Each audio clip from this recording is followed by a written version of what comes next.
Hi everyone, this is Anthem Salgado, business coach and marketing strategist from Art of Hustle. Today we're going to be talking about your company's growth, whether you are an individual or a representative of an organization. Very specifically, we'll be talking about this terminology, that word scaling. It's a word that is often misunderstood because we use a not very similar, but the exact same word in geometry.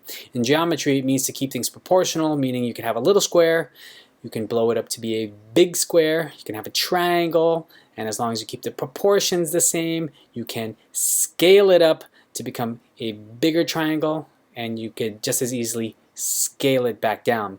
However, in business, scaling means something very different. It actually means not keeping things proportional. So for example, if you spent $5 to make $10, to scale that proportionally means eventually when you get really big, you'll be spending $5 million to make $10 million. However, that of course is problematic because to make $10 back on $5 is bad profit margin, and so when you get up to spending $5 million to make $10 million, you'll be making more money. However, you'll also have inherited the bad profit margin that you had when you were really small. So while it looks like you're making a lot of money, you're actually operating bigger and faster, most likely towards disaster.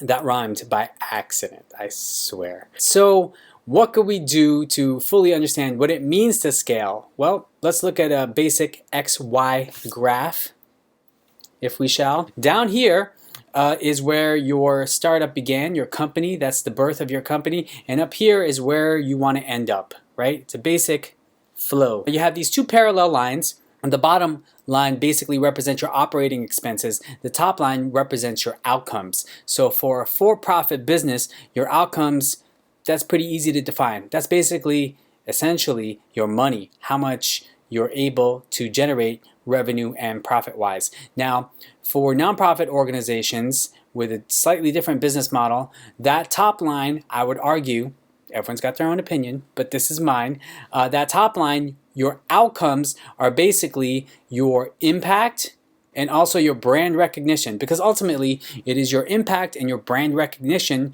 which will enable you to grow your individual donor contributions and also your capability to qualify for bigger and better grants. So here we go.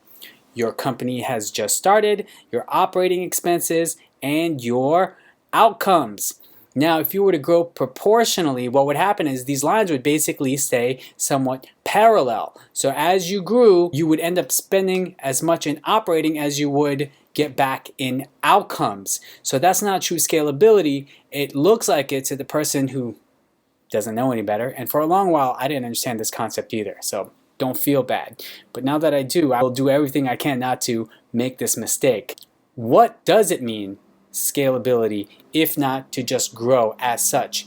It basically means to have your operating expenses eventually even out, go nice and steady, and for your outcomes it means opposite of steadying, it would skyrocket. Eventually you want these two lines to break away from one another so that you are getting maximum return for the amount of time, energy, and money that you put back in. How do you do this? If you start out spending 5 and get it back 10, how do you go about getting more back? Well, the answer, of course, comes back down to leveraging your opportunities, which would be a whole other talk if we went that route right now, but ultimately that's what it comes down to. So yes, in geometry, scalability means staying proportional, but in business, it means having your outcomes break away in a dramatic fashion from your operating expenses. And this is pretty much the model that you'll see happening with a lot of technology companies, which are expensive to start, right? So in their case, if you can see my hands here, their operating is actually more than their outcomes in the beginning. But eventually, as their technology gets more refined and they find their audience for it, the lines sort of begin to converge, and then they get to a point where the market really blows open for them, and the ideal situation would be their outcomes again breaks away dramatically from their operating expenses, because essentially, if you think about it, overhead for digital is pretty low compared to brick and mortar, but it does take a lot to start, which is why for technology companies, you might be operating in the red for a long while before you start seeing your money come back. But eventually, the goal for most technology companies and any company really is to have these two lines break away from one another.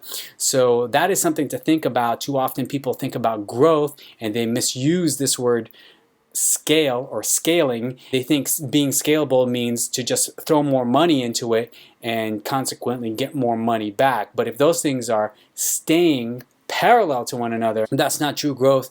That's probably not sustainable. And that's essentially, going back to whether you're for-profit or non-profit, that's probably where burnout starts to happen. It's not good for financial resources. It's also not good for human resources. This is something to meditate upon pretty deeply, especially if you have been defining scaling according to geometry and not according to business. Food for thought. Enjoy that, and I wish you well in all of your endeavors. Again, this is Anthem Salgado, business coach and marketing strategist here at your service, representing Art of Hustle. Thank you very much.